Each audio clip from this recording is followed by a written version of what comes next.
Hi everyone, I haven't been on for a while, but I wanted to come on today for a quick live about something that hopefully can help you. And next Tuesday, I'm going to be teaching a live called Your Soul's Purpose. That's going to be January 18th, Tuesday at 12 p.m. Pacific, 3 p.m. Eastern Standard Time.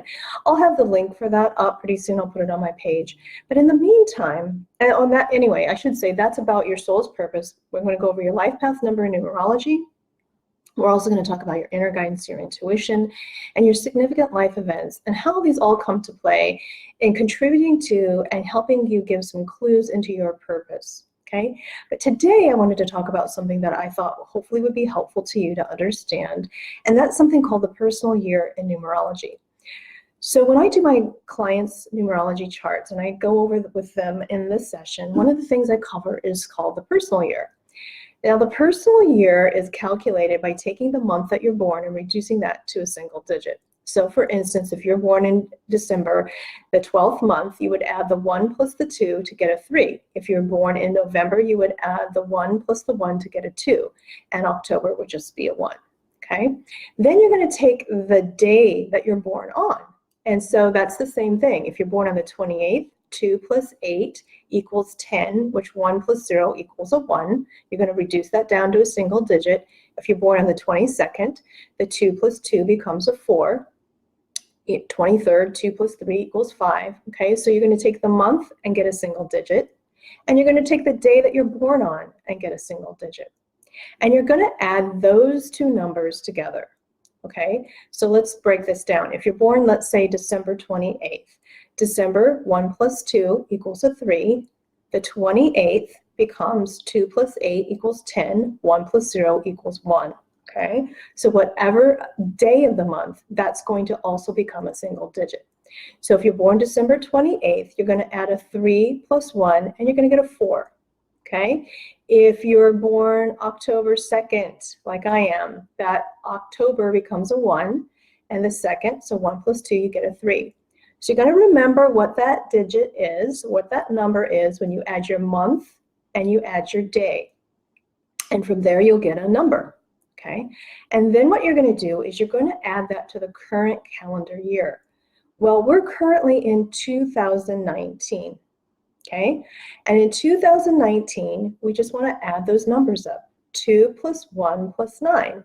Okay, so 2 plus 1 is 3, 3 plus 9 is 12, and we're going to add that 12 to get a single digit. 1 plus 2 equals 3. So we're in a 3 year in 2019. So we're about halfway through the year. We're in June, and I thought talking about this would be helpful for you. So if you were born again in December 28th, and you added the 3 plus the 1 and got a 4, you're going to now add the 4 to the 3 year we're in, and you're going to get a 7. Okay, I was born October 2nd. 1 plus 2 is 3. I'm going to add that 3 to 2019. 3 plus 3 is 6. I'm in a 6 year. So what does all of this mean? Well, we continuously cycle 1 through 9 throughout our lives in what is called a personal year in numerology. The year you're born, you're going to be in the year of your life path number. And you're just going to consecutively cycle 1 through 9 throughout these personal years, your entire life. So what does this really mean? Well, the personal year shows you opportunities, lessons, and things that are kind of like the road ahead for the year for you.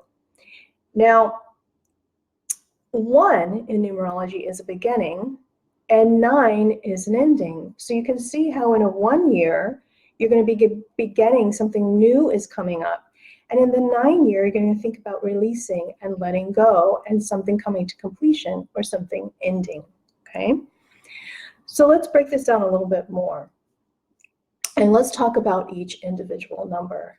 Now, I became a big believer in this when I started really getting into numerology in my 30s, and I really started studying it. And I discovered that there were some interesting synchronicities which really began to help me see just how relevant numerology could be, not just in terms of my life path number and other numbers, but also the personal year number. The year that my daughter was born, I entered a 1 year.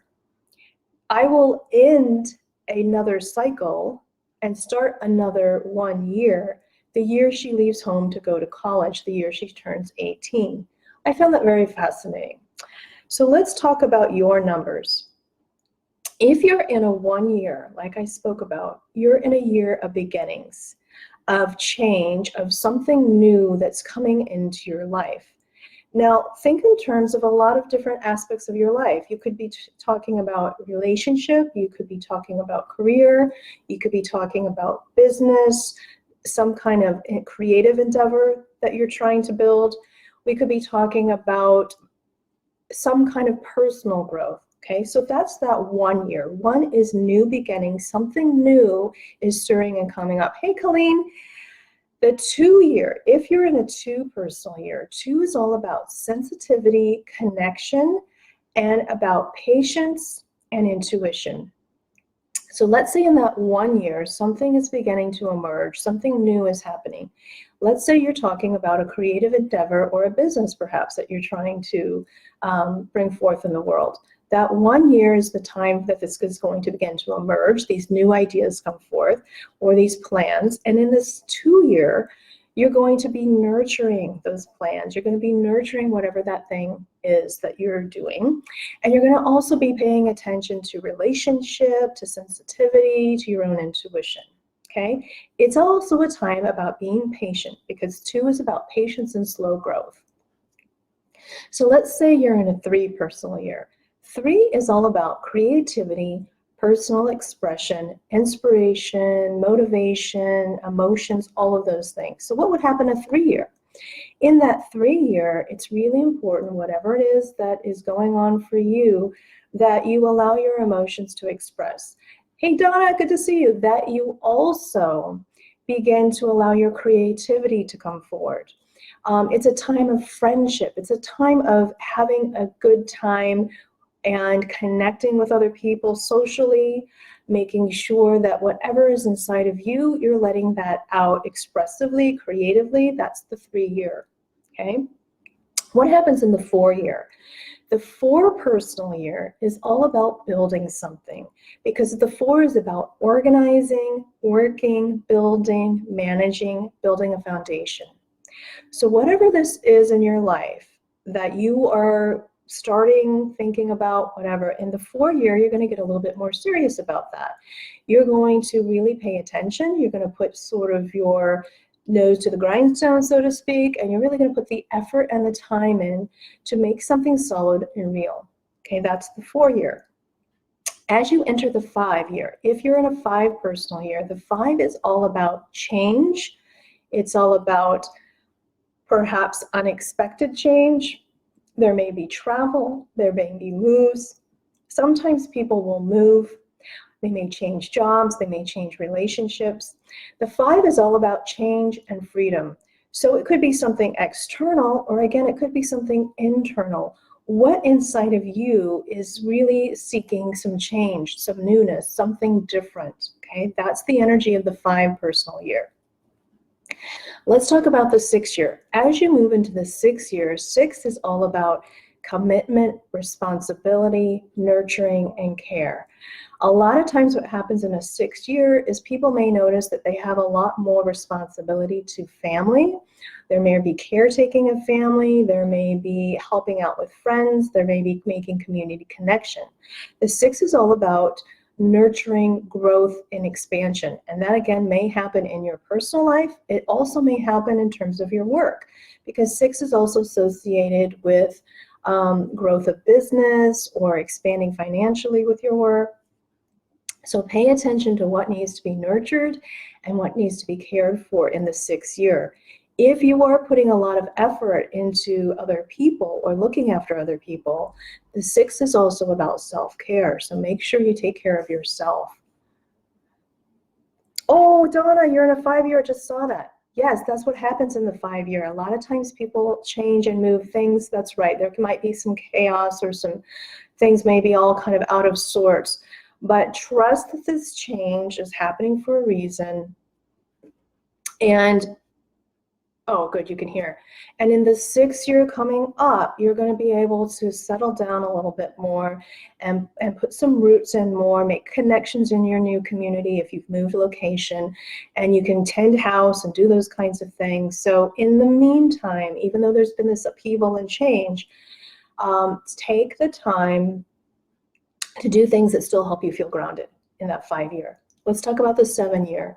What happens with the seven is all about going inward. So again, you can think of it in terms of your own personal growth. You may think about it in terms of some kind of endeavor, work, whatever. You can take these numbers to any area of your life.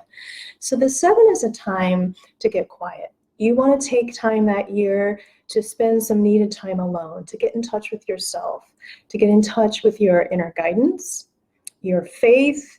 And if there's something that you've been wanting to study or learn, this is a very good year, because the 7 also is about learning something more in depth. Okay, so 6, you may have done a lot of caretaking or tending to others, and 7 is a little bit more of a rest, inward, introspective year.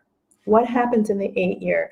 The 8 is all about money, career, success. Is often called the harvest year in numerology.